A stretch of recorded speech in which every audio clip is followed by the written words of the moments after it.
Have you ever heard of Ikebukuro in Tokyo? Ikebukuro might not be a well-known city among international travelers, but it's one of the three big train terminals in west of Tokyo with Shinjuku and Shibuya.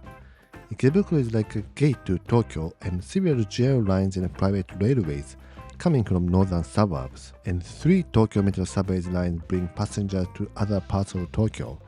This is actually the 3rd biggest station in the world, but Ikebukuro is not a place commonly visited by travelers from abroad. This is probably because there aren't much. It's been a shopping hub for locals, but nothing special comparing with other parts of Tokyo. But it is getting a spotlight in Tokyo as a subculture and entertainment city center.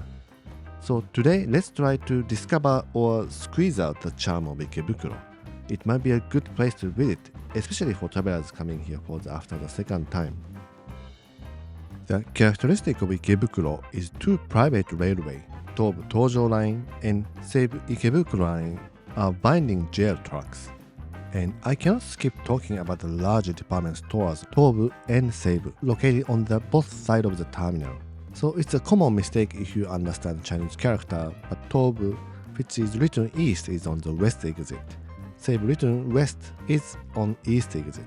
You can do shopping in the department stores, but there are 3 reasons to visit department stores. One is restaurants on the top floors. It offers variety of selections of foods. It has clean restrooms, and you don't have to walk around the town to find restaurants.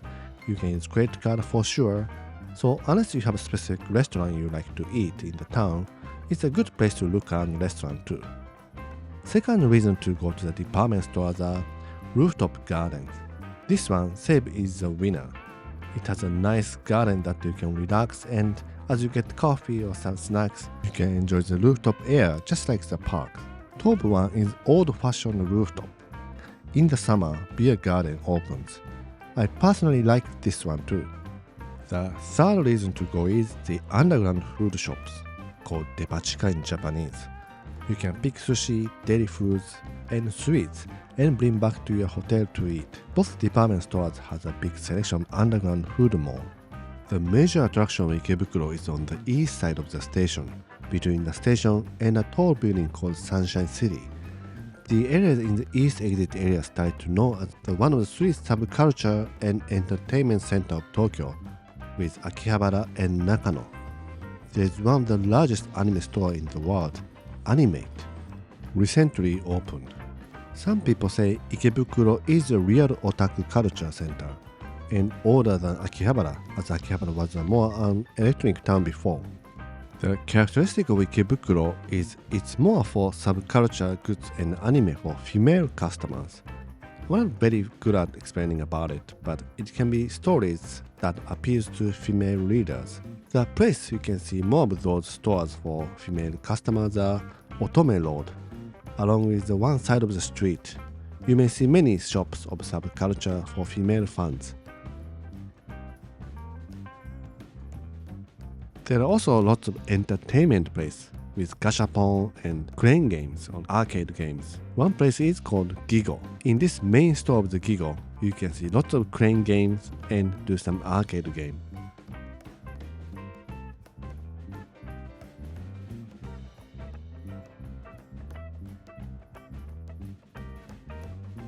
But Ikebukuro is not just for the modern subcultures. You can also see shops that are loved by locals for a long time. Takamura is a Japanese paper shop started in 1929 in Ikebukuro.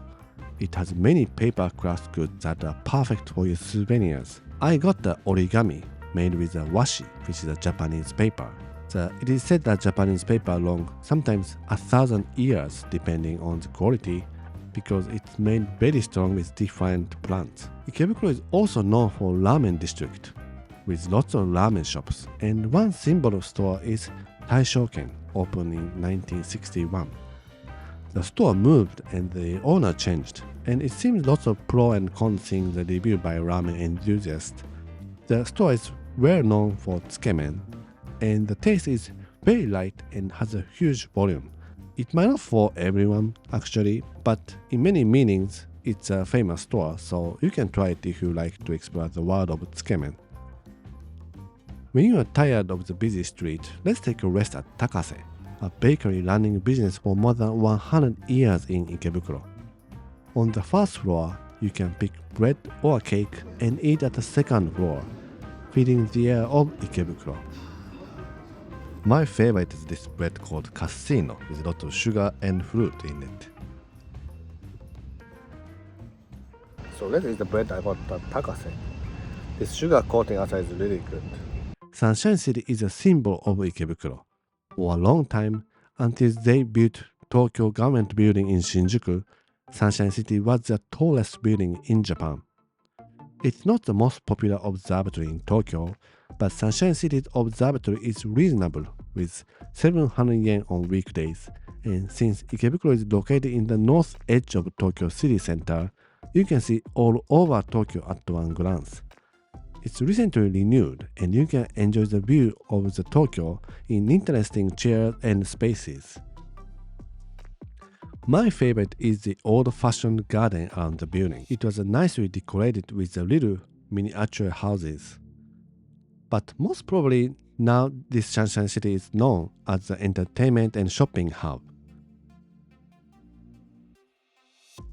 There is a Pokemon Center Mega Tokyo, which is much bigger than the one in Shibuya Parko.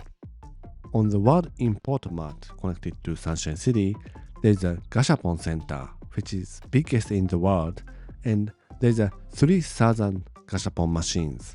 There is also some little theme parks, aquarium, and planetarium, and it's a place you can spend all day here. It's especially recommended for rainy days as it's connected to Higashi Ikebukuro station of Tokyo Metro Yurakusho line, and all facilities are indoor.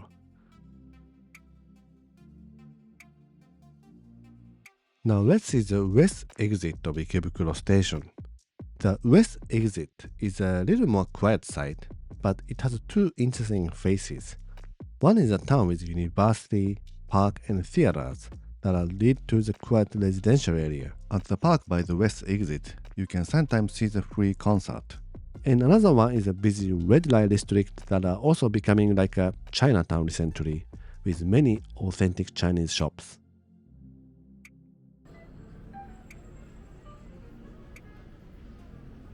As you enter the district, you see the Kotti Coffee. This is a coffee chain from China, now trying to expand in Japan. And I tried this restaurant called Shinchinmi or Shinchan Wei. It's a restaurant opened more than 70 years ago by the Taiwanese founder. They are famous for the noodle called taromen, which is like a hot and sour soup ramen. And I ordered this charhan rice set, and it was really good.